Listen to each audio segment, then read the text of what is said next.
All right, last but not least, sleep training. In this week's stolen time, sleep training. Okay, I've touched upon this before. I'm going to go deeper now. First of all, I have not yet achieved success in terms of like the baby sleeping the whole night or something like that. I'm in the process.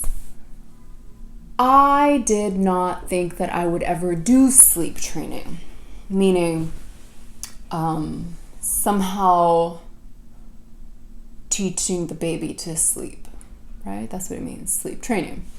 I thought that he would sleep and that he would sleep in between us, and that as he got older, I'm just laughing, I'm so fucking ridiculous. I have this image of like he'll sleep between us, and sorry if I've mentioned this before, I have no fucking memory of this. And then every week, it's crazy, I would move him in his little bed further and further away from us every week, a little more. And then eventually he'd be like on the floor in his little bed. And then he'd be like at the door in his little bed, and then he'd be in another room.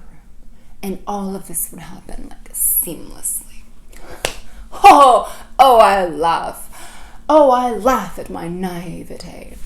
Of course that did not fucking happen. First of all, I didn't do some things that you should fucking do. Okay, first of all, you can have a unicorn baby, meaning he sleeps 100 hours, you have to do nothing, it ain't broke, don't fix it, it's always been amazing.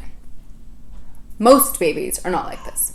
What it means is that babies need to learn to sleep. It's a learned skill, which I also did not know. I did not know sleeping was a learned skill, meaning that we're not born to knowing how to sleep. In time, it happens, right? So I think back in the days, let's say no one did sleep training in the fucking caveman days, or even, I don't know when. Actually, I'm curious. When did this become a thing?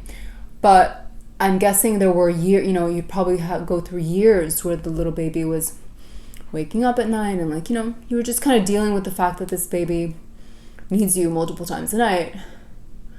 I'm not sure. I wonder how it worked. So, but there are nightmare stories. I know someone personally whose 5-year-old child still does not sleep through the night. And then I know, people who did this that 1 year, who did sleep training, and I know that you can start, kind of around 5 months, 6 months, because they're mature enough to understand that and to learn or something. And I think they're also old enough that they don't actually need to be eating at night, although many babies still do, and I think that's perfectly fine. And one thing that I keep hearing about in these sleep resources is if you're fine with it, keep going. Meaning, if you're fine waking up 500 times a night because your little baby needs you, great.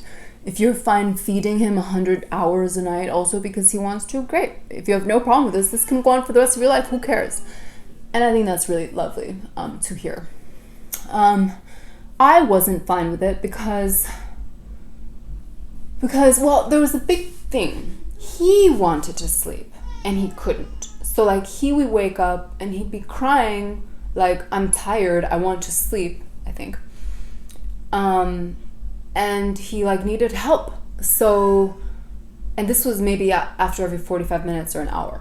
It got to that point. It didn't start off that way, which by the way, it rarely does start off that way. Usually it's something like it gets worse as they get older. So I remember we were taking the baby for a walk when we took babies on the walk, and we were in a bakery when we went to bakeries, and the woman was like, yes, I did this method. She told us what the method was, and I was like, interesting, crying involved? I don't think so. I'm pretty good with how things are. And she was like, you're not there yet. I totally get it. And I was like, in my head, I was like, I'm never gonna be there. Thanks so much. But, oh, if she would see me now. So I had done this, okay, so in my mind, what it meant to let a baby cry for them to figure out how to fall asleep. First of all, I thought that it would be possible to do without. Apparently, it's rarely possible for it to not involve crying.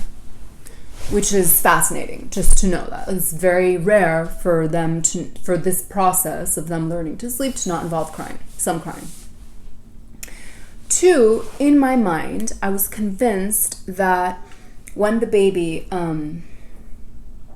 oh, my hair. In the previous fucking versions of all these videos that I did that had technical issues, I discussed my hair. My hair is carrot colored, but it's on its way to blonde. It's gonna look fabulous in like a few weeks, or I don't know when I do it, but it's a process. So forgive the carrot, but it doesn't look too bad.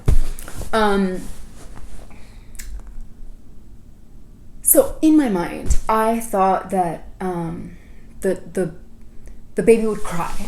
The baby would cry like, ah, ah, ah, and then like you're not responding. You're like letting him figure it out, cry it out, right?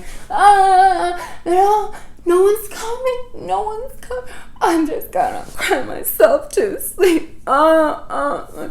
That's what I imagine. Just like, kind of like in abandonment, the last few tears like pour out and they sleep, and it's like very painful. Of course, that's what I imagine. That's what everyone must imagine when you think of leaving a baby to cry. Now, I had done something before this where I'm leaving the room to let him cry, which is what I'm doing. You might want to shoot me. I kind of want to shoot myself, but in fact, it's fine. Which was that I stood over him and like petted him, and which actually just pissed him off enormously, by the way. But so I watched the process of him crying from beginning to end. So he would cry, and then he would calm down and put himself to sleep. So what I had learned in this earlier iteration of sleep training is that when the tears stop, they stop. There's no painful reconciliation of like awareness of no one is helping me. They just stop. And so what happens in fact is the baby's like crying like so angry, and then he'd be like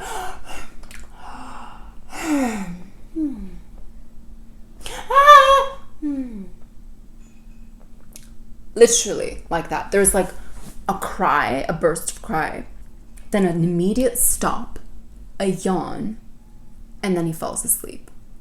So I don't want to say the jig is up, because of course it's not. The little baby's clearly expressing something valid, but there's something about it that's like the whole thing where people say that crying is communicating. I see it. I see that it's not pain. I could be wrong, but it doesn't seem to me, seriously, it doesn't seem painful. It seems like super fucking upsetting, complaining, like, I don't like this. Absolutely.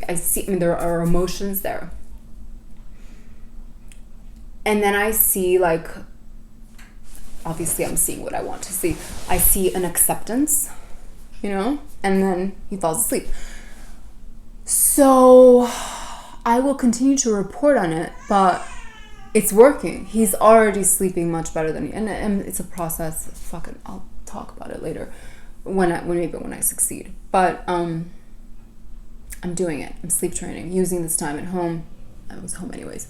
Using this time, where I'm just putzing around to teach him to sleep.